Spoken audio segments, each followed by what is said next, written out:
আসসালামু আলাইকুম। আজকে রান্না করব শীতকালীন মজাদার কলই শাক ভাজি। কলই শাক ভাজি করার জন্য এখানে হাফ কেজি কলই শাক নিয়ে নিয়েছি। শক্ত অংশ ফেলে দিয়ে নরম অংশ হাফ কেজির মতো হয়েছে। এখানে কলই শাকের নরম আগার অংশ নিয়ে নিয়েছি। এই যে আগার নরম অংশ এইভাবে ভেঙে নিয়েছি। ডাটার শক্ত অংশটা ফেলে দিয়ে নরম অংশটা নিয়ে নিয়েছি। কলই শাকে অনেক বালু থাকে। বড় ডিশে বেশি করে পানি নিয়ে ভালো করে শাকগুলো 3 থেকে 4 বার ধুয়ে নিব। এরপর ভালো করে শাক থেকে পানি ঝরিয়ে নিয়েছি। এখন শাকগুলো কেটে নিব। কলই শাক বড় বড় করে কুচালে ভালো লাগবে না, শাকগুলো মিহি করে কুচাতে হবে। শাকগুলো এভাবে কুচি কুচি করে নিব। সবগুলো শাক কুচানো হয়ে গেছে, এখন রান্না করব। প্রথমে চুলায় একটি প্যান বসিয়ে দিয়ে পরিমাণ মতো তেল দিয়ে দিব। 4টা শুকনা মরিচ ছোট ছোট করে টুকরো করে নিয়েছি।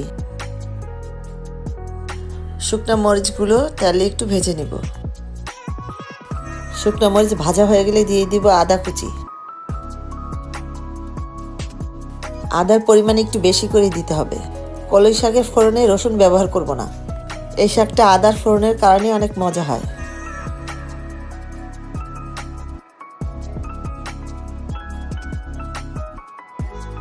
আদা কুচিগুলো যখন ভাজতে ভাজতে সুন্দর গ্রান বের হবে তখন পেঁয়াজ কুচিগুলি দিয়ে দিব। এখানে হাফ কাপের চেয়ে একটু বেশি পেঁয়াজ কুচি নিয়েছি।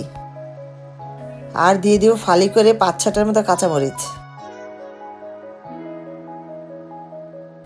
একসাথে নেড়েচেড়ে একটু ভেজে নিব।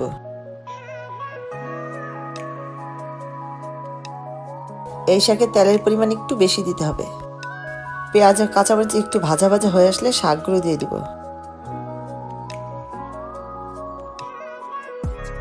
শাকে পরিমাণ মতো লবণ দিয়ে দিব। হাই হিটে অনবরত নেড়ে শাকটা ভাজতে হবে। কম তাপে রান্না করলে শাকের রং ও স্বাদ দুটোই নষ্ট হয়ে যাবে। এই শাকটা রান্না করতে খুবই অল্প সময় লাগে, আর 10 মিনিটের মধ্যে রান্না কমপ্লিট হয়ে যাবে। কলই শাক বেশিক্ষণ ভাজবো না, একটু মুখে দিয়ে দেখবো শাক সিদ্ধ হয়েছে কিনা। সিদ্ধ হওয়ার সাথে সাথেই নামিয়ে ফেলবো। কলই শাকে ধনিয়া পাতা দিব না। ধনিয়া পাতা দিলে কলই শাকের যে গ্রান সেটা নষ্ট হয়ে যাবে। শাকটা একটু নরম হয়ে আসলেই চুলা থেকে নামিয়ে ফেলতে হবে।